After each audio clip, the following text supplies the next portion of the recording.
Welcome to another episode of Not Your Average Lives, where I highlight inspirational stories of midlife transformations.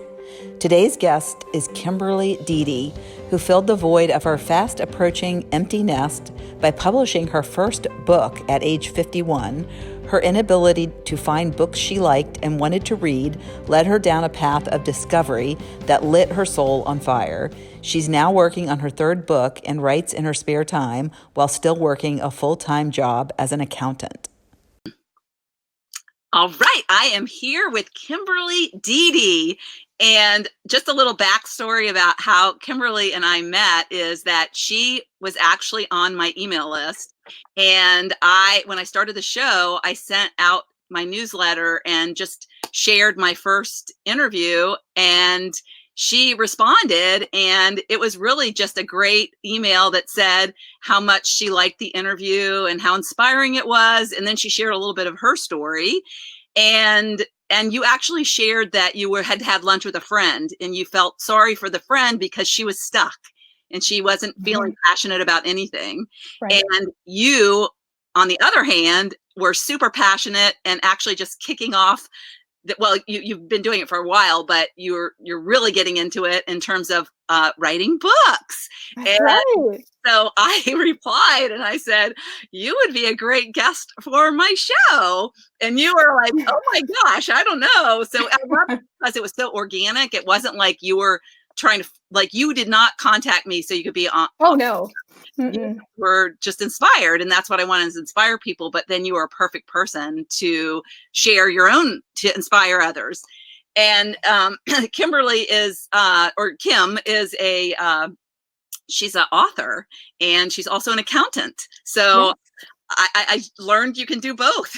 I guess. Good at both, because I tend to always say I'm not good at math, but yeah. And so what she was telling me in our pre-interview is that she didn't even start getting into this until she was 49. And it's a hobby right now. She loves it, although you are publishing. So, yes. And so she is earning some income from it. But I just think it's so interesting that, you know, she started at midlife and it's just changed her world and how passionate she is.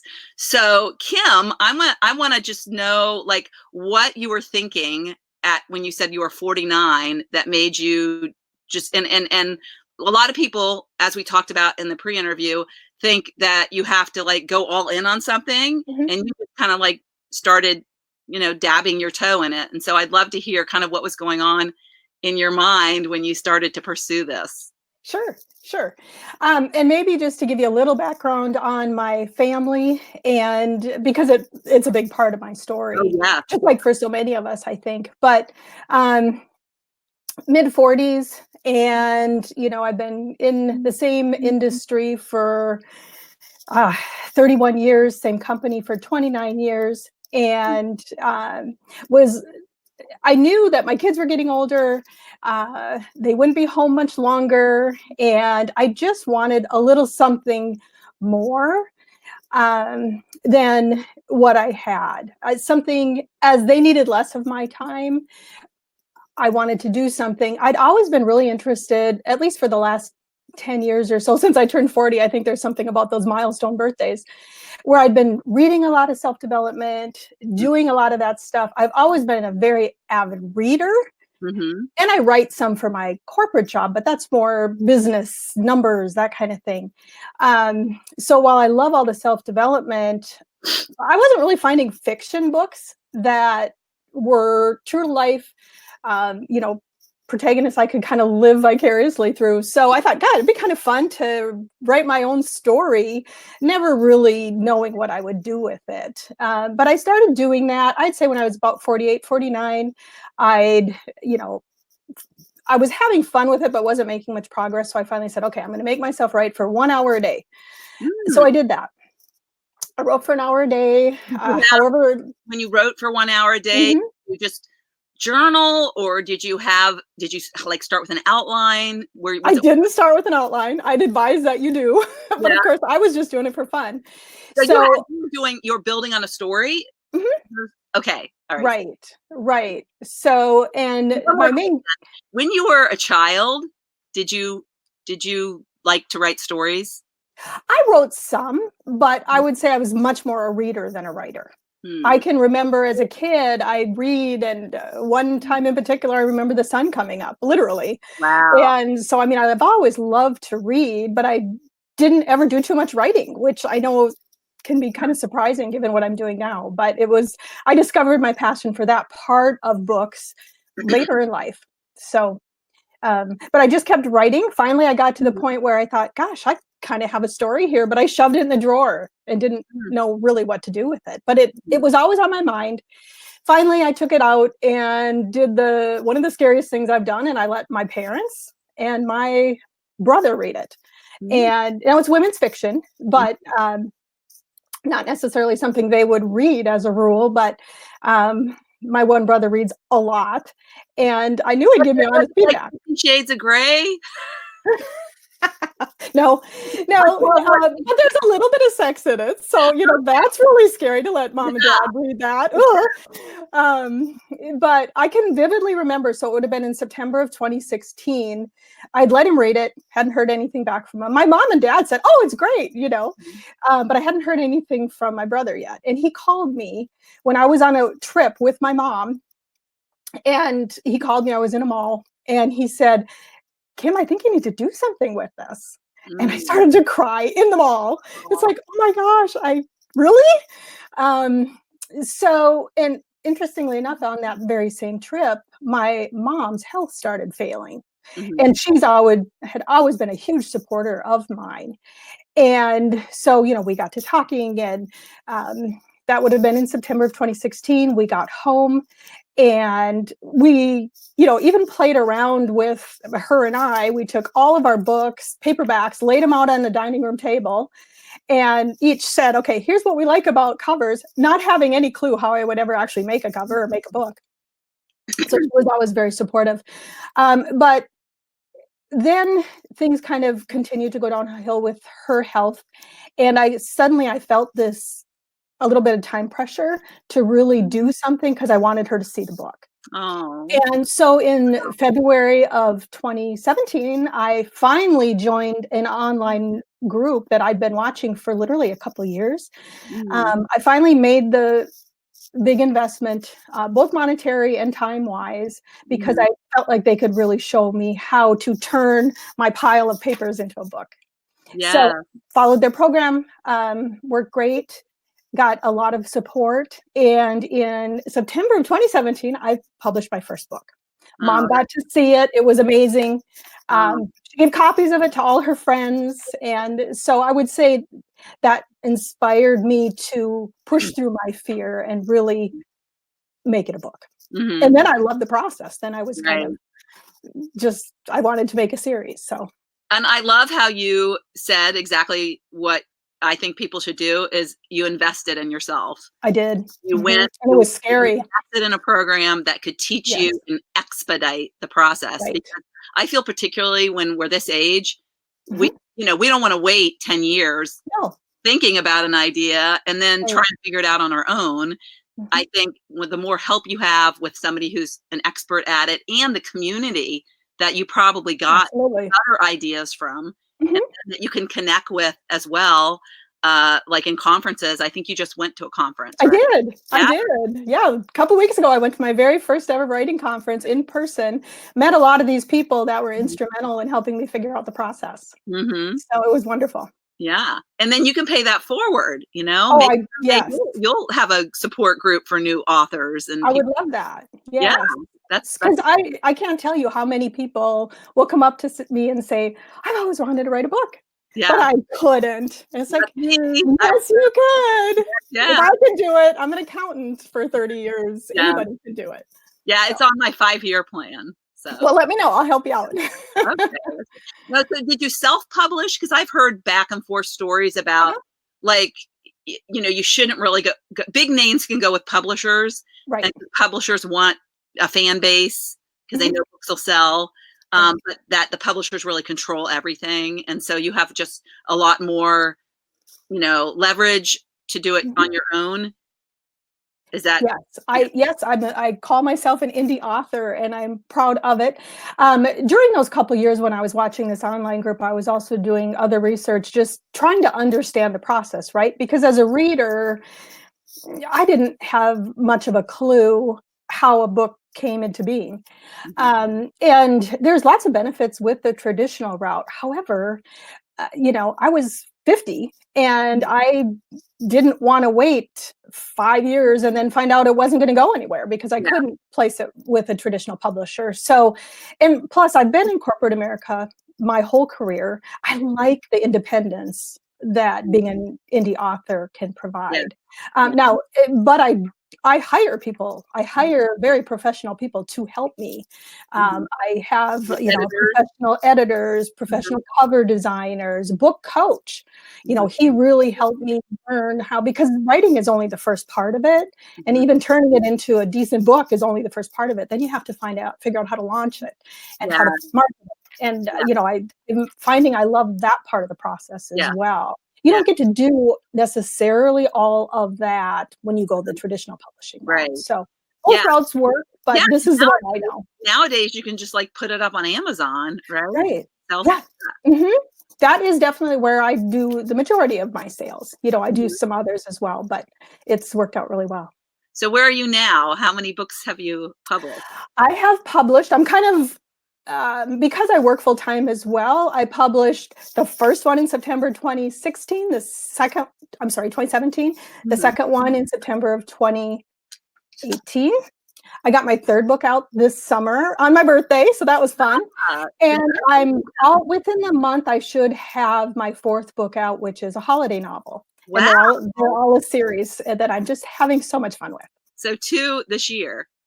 To this year, which I knew was a big goal, and really had to push myself. But at the same time, our son got married a year ago, Mhm. and both my daughters left in August now, to one to go to grad school and one to go to college. So Mhm. we, all of a sudden we find ourselves empty nesters, and between, losing my mom and having all the kids out of the Mhm. house, this has been awesome. I mean, I'm Mhm. so thankful that I have this.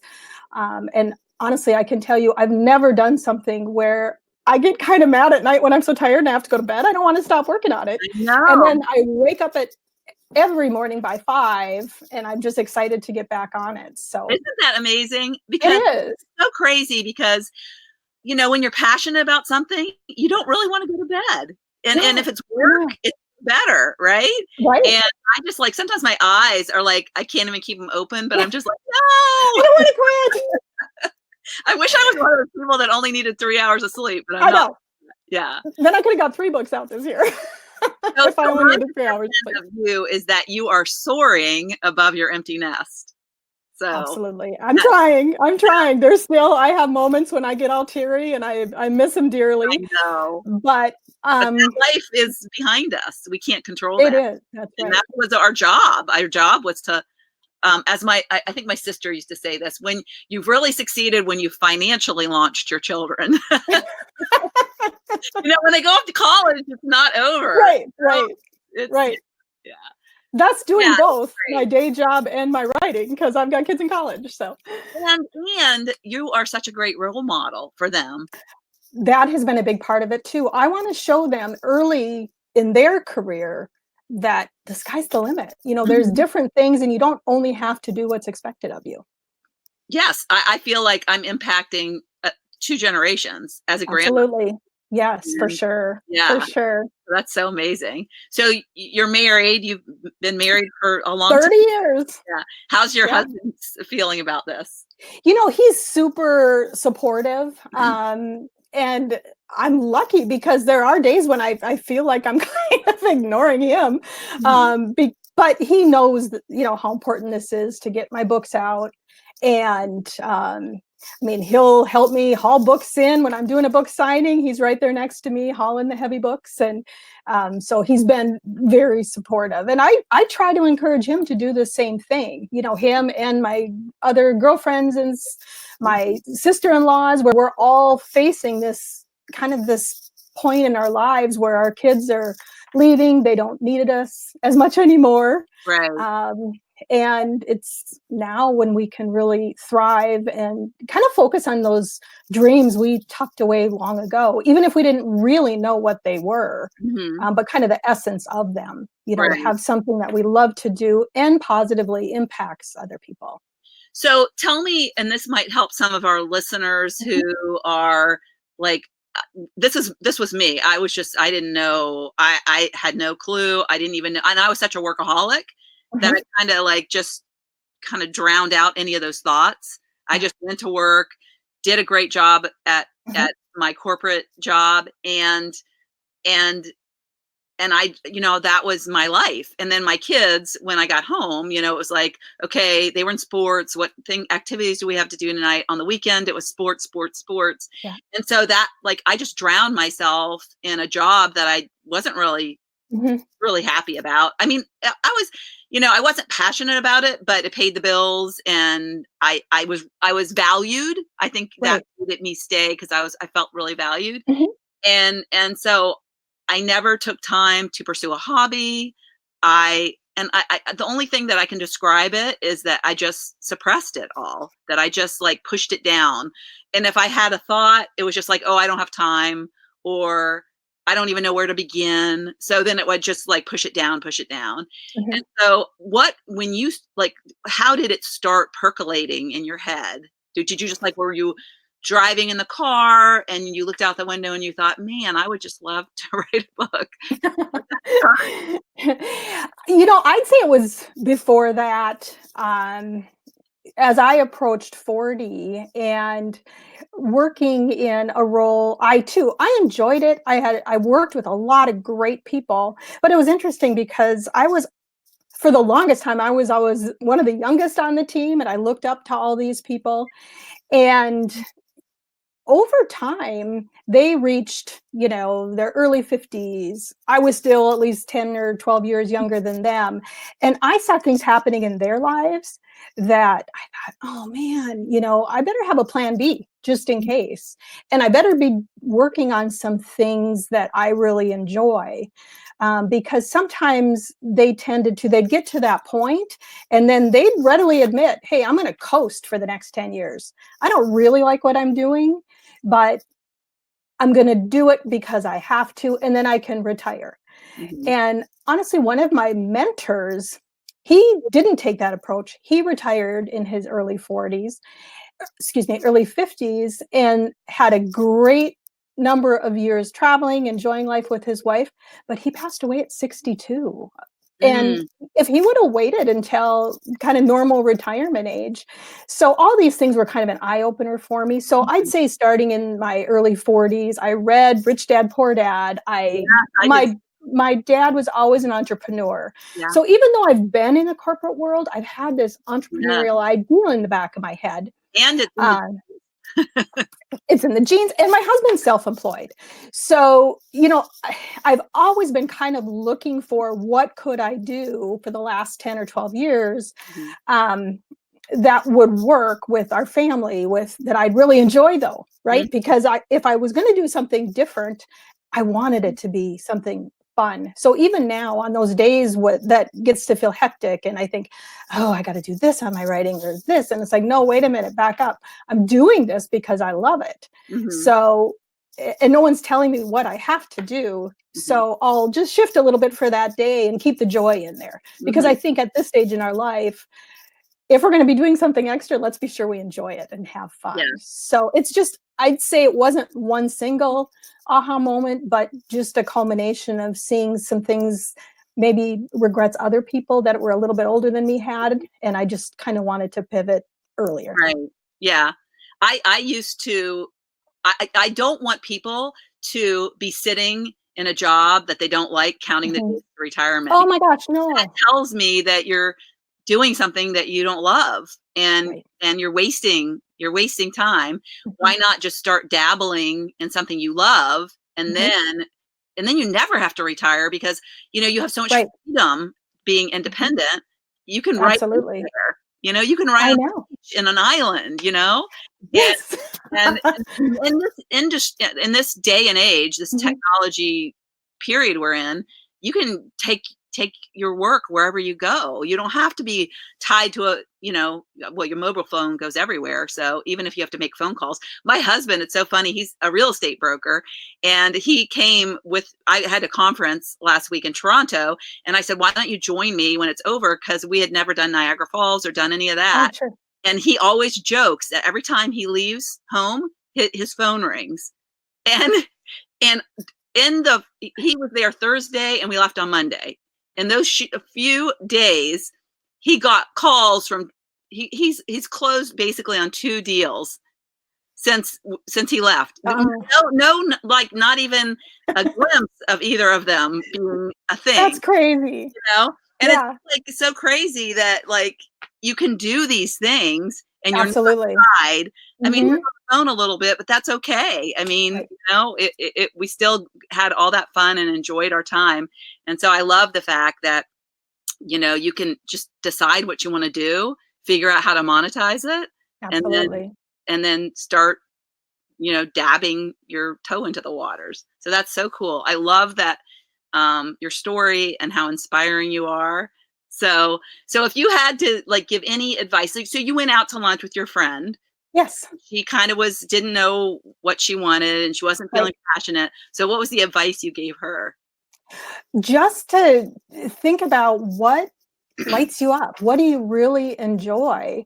And it doesn't have to be about the money at this stage. But what is amazing is in this day and age, you can monetize almost anything, right? But don't start there. My advice would be take baby steps. Maybe you think you'd enjoy doing something, but try it. You don't have to quit your job or sell your house and move away. You can just dip your toe in and take baby steps every day. I mean, when I was writing an hour a night, I didn't know what or if anything would ever come of it. But now I feel like the world has opened up and I've made so many new friends. I have a new income stream possibility. I'm worried about lots of people as they're coming up to, their 50s and 60s, where an additional stream of income, in addition to a job even, can be really helpful. It can make the difference. Right. And something like this, you can do, like you say, forever. You don't have to quit doing it in 10 years, if you really enjoy it. Yeah. I remember there was this book called What Color is Your Parachute? Oh, sure. But I just like didn't have a way. So in my program, Make the Rest Your Best, I have a spark type test. And I heard about the spark type through my coach. And it was probably, 9 months ago when I heard about it. And I loved it so much because you take this test. It's kind of like Myers-Briggs, but instead of your personality traits, it's meant to say what lights you up. So there's 10 different types. And so you can kind of figure out what things would I do, whether it's a career or a job, a hobby, whatever, just what could you do? And the guy who created the test, his name's Jonathan Fields, for anybody who wants to Google him. But he used an example of the fact that he wanted to make a guitar from scratch. And that just like, he said he never worked so hard. He found a guy in Amish country in Pennsylvania. Oh, wow. And every weekend, he said he would work like 16 hours straight, sweating, filing down the piece of wood he started with, but how much it lit him up. So I loved his example because it wasn't like, some people are like, oh, career, I can't do anything, I'm stuck and all that kind of thing. So like you said, dabble and start with it as a hobby. And so I don't think he's going to make guitars for his career, but so it was just such a thing that, and I think we go through ebbs and flows of our life. So that, we might be attracted to something now that we weren't 20 years ago. So, but anyway, the spark type test I have put into one of the modules of my course so people can take it and see, what they give you a primary type and they give you a secondary type. And he just actually introduced a certification program. Oh, wow. So I got in, and so I'm going to get certified in that. So I feel how exciting. like I can help people like your friend, better navigate I always go back to where I was and how I wished I had that when I was absolutely out what I wanted and I knew I wasn't happy. So sitting in my cubicle, I remember vividly thinking like, when can I retire? And like thinking, maybe 65, maybe 65. And then what do you do when you retire? If your friend Right. died when he was 62, like Yeah. if I think like having a passion makes us live Mhm. longer. Absolutely. I Absolutely. feel like I before I found what I really loved doing, I felt like I was like there was this, if you, for lack of a better description, you know, those things, those hourglasses that like Mhm. running out. Like I Mhm. had this like feeling it was running Yeah. out. I was running out of time. Whereas Right. now I feel like I'm gonna live past 100. I say that to people. I feel like I just like have so much energy and so much just happiness and peace about everything. It's crazy. So I'm so happy for you. So what are you looking forward to in the new year? What are your Do you set goals? Absolutely. Yeah, I'm a big goal setter, Uh-huh. and I keep track of things every single day, my to-do list, but I'll set out goals for next year. I hope to get the last 2 books that I have planned right now out in my series. I want to continue to invest in courses, coaches, Mhm. because you probably find the same thing. When we're going to try to do something new that we've never done, there's so many people out there that Mhm. can help us get there faster. Yes. And I just think, we need to take advantage of that opportunity. Mhm. Um, go. And Yeah. once you start doing things, more doors will open that maybe you didn't even expect. I mean, I started out writing a fun story, but it's Mhm. evolving to much more than that. And one thing that'll be on my list next year is, are there ways I can help encourage other people to also do this? Maybe it's writing, maybe it's not, but it's do something so that you feel true joy and not like, oh my gosh, the kids are gone and I have to coast through the next 10 years of a job that's okay, but when do I get my turn? And Yeah. I'd say it's now, Yeah. Yeah, for sure. and it's funny, I'm reading a book now called Hardwiring Happiness, and it Okay. was a gift actually that somebody gave me for my 60th birthday, and I'm just now getting around to reading it, but it's very interesting because it talks about the negativity versus the positivity, and Mhm, based on how the survival mode that came from like the Homo sapiens years and mhm. years and years ago. And so we're hardwired for negativity and it like defense and Yes. like threats and survival. And so we really have to there's ways to change your neuro pathways in your Mhm. brain to be more positive. And it's so fascinating and so interesting. So I'm getting a thrill out of reading like the science really behind Right. how the brain works. And that is an important part, right? Because there will be some people in your life that they might think you're a little crazy Hmm. for doing something different. So Yeah. anything you can do to feel more positive and feed your own belief system, it's Yeah. really powerful.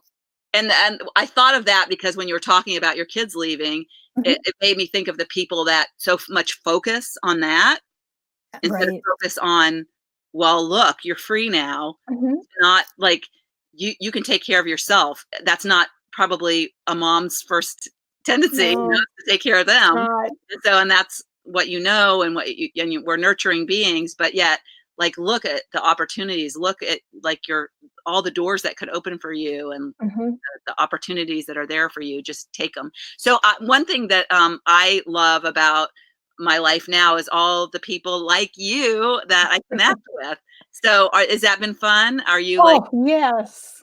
and the internet like opens it up. So are you in a Facebook group for authors? Yes, quite Yeah. a few. And, by the convention I went to a couple weeks ago, I got to meet people that I'd been working with for a couple years, and we're Oh, already jumping on Zoom calls since then. And yeah. I know we're gonna be great friends, and I'm part of another group, and I'm going to their conference in November and Yeah. another one next May. So, by doing this alongside my day job, I'm able to do that as well. Hmm. Maybe if I went in full-time writing this early in my process, I wouldn't be able to do all that, but by doing both, I can help fund my investments to learn more and network more in my new passion. Yes, that is so exciting. Yeah. Brad, So lots of new where friends that I can never people could have met. before we leave, Yeah. and sign off, so where can people find your books? And like just a little bit about your books. Is it like a series you It's said? a series. Yep, Okay. it's a series, and actually it's women's fiction, but it's meant to be inspiring. And I write about people in midlife, mid-40s, 50, that are kind of reimagining their own lives. So so I love the topics that I'm writing about, but it is a fiction story, and it's a series based roughly on my own great aunt, who she passed away when I was probably in college, but she was a very successful businesswoman in the mid 50s, 60s. She ran a road construction company, the largest in our state. Mm. Never married, never had kids of her own. So when she passed away, she left inheritances to the family. And so my series is roughly based on that, where each book is about one of her nieces or nephews and what they do with their inheritance to better the world. So it's really been a lot of fun, So and the it's family tie-ins are there. some reality mixed in with fiction? Yes. Okay. Yes. Yeah. Yes. That's So even when I'm long gone, the whole world can know what our holiday traditions are because they've found their way into the books. cool. And is the first book kind of about her life, and then it goes on to the other? Nope. The first book is about a niece, Okay. and it will eventually, I'm picturing my fifth or sixth book will wrap around and be about her. Oh, that's so cool. Yeah. So, but I do that, and each chapter within my books, I title the gift of something, because I do feel like there's so many gifts in life. Mhm. And then I use that to blog a couple times a month. So Right. you'll find my blog and links to my books on my website, KimberlyDiedeAuthor.com. Okay. So, and Yeah. I'm out there in social media. I'm trying to learn more about that. Technology Yes. can be scary sometimes, Yeah. but we can figure it out. Yes. Well, I wish you all the successes. I'm gonna go check out your books. I Thank don't you, read Lori. much anymore. I read all nonfiction, personal development stuff, but I loved reading fiction. That's where I was at too. I loved the Harry Potter stuff. Me too. And Love it's them. so funny because my kids loved it, and I was like, "I don't wanna listen to anything about magic." That's Yeah. like I'm not interested in magic, and, like, I got hooked in there and loved it was, like, so amazing. Loved it. So I'll have to work on getting audiobooks done too in Oh, yeah. next year, because then I know that there's a big part of the population that they don't feel like they have time to read, but they can listen to books in their car on the way to work. Yeah, yeah. A lot of people like to do that. Yeah. I'm a really slow reader, Mm. and my daughter, like, I don't know where my mother was very, very fast. She could read, like, 3 books in one day. It's, like, Oh my crazy. gosh. Yeah, and my daughter's like that, and now my granddaughter's like that, and I'm Oh. like, it'll take me, I read 40 pages in an hour. It's like, I'm so slow. So, so anyways, listening is like, if I need to be efficient, it's the way to go. So I There hope you go. that. Yeah. Yeah. So thank you so much. I'm so Thank you. grateful that you reached out to me, and it's been so great getting to know you and your story. And I know this is going to inspire a lot of people. So, yeah, we'll keep in touch. Wonderful. Thank you, Lori. Okay.